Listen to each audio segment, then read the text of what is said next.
Agung awit saking Edi endahing busana kang rinenggol datan pojo-pojo barisaning para siswa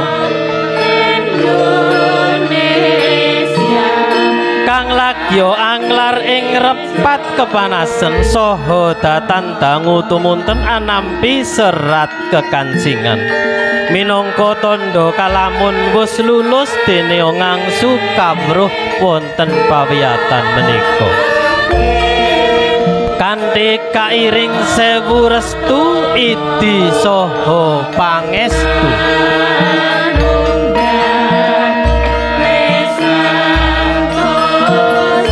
sagung adilenggah ingkang winantu ing Suka Basuki andheraken para siswa manjing sasana pinajang raos mongkok sumimpen jroning wardaya dene wus jumbuh kang ginayuh sembada kang sinedya impen lan lelamunan wus bangkit dados kasunyatan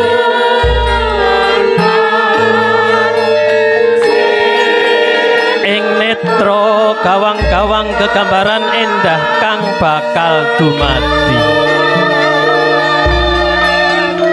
dhuwuring panjangka lan dawaning gegayuhan bakal tumuli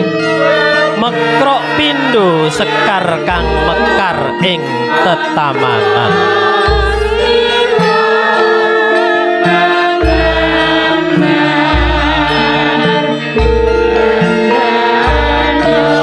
dadi kusumaning bangsa kang angambar kongas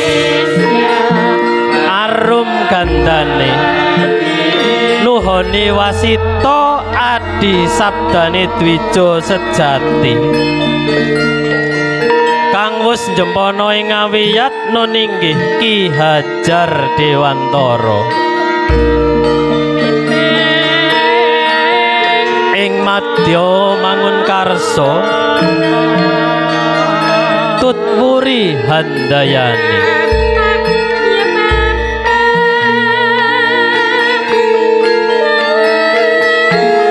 kalamunta ing tembe kawinujun Gusti paring nugraha jumejer minangka pangarsa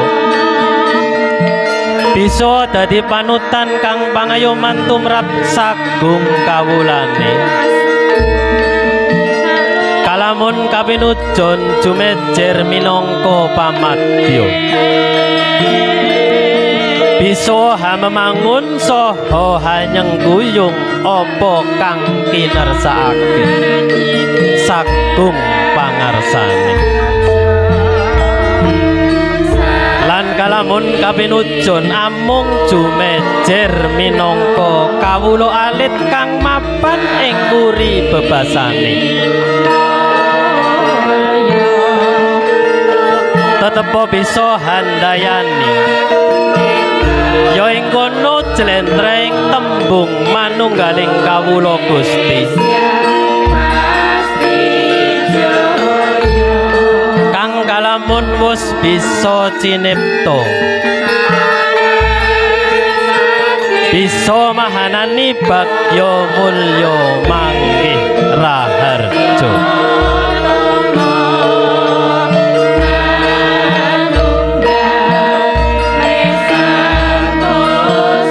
nalika semono lampahing putra putri wis prapteng umyaning kang den tinuju sigra sinawan mapan ing sasana pinajang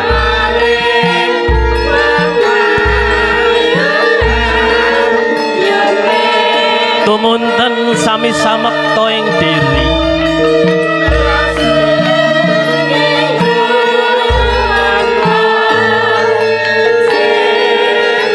siyaga ing gati hamengrantu tumapaking adicara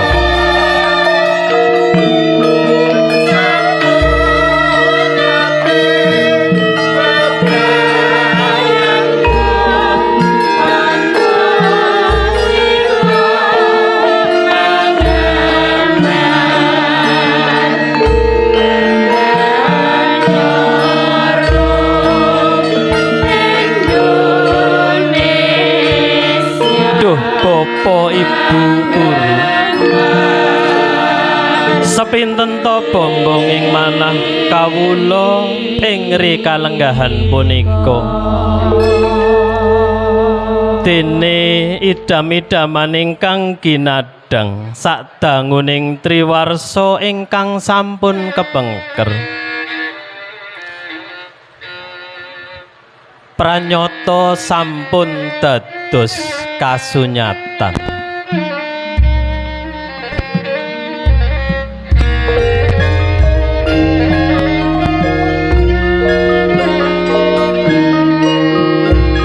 Sagung adilenggah ingkang winantu ing Suka Basuki kauryan pambarisaning para siswa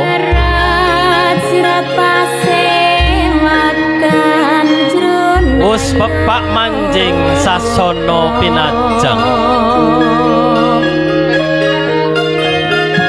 ingkang punika katur para-para ingkang kajibah anindakaken jangkeping upacara atur pamit kepareng tumunten siyaga ing karya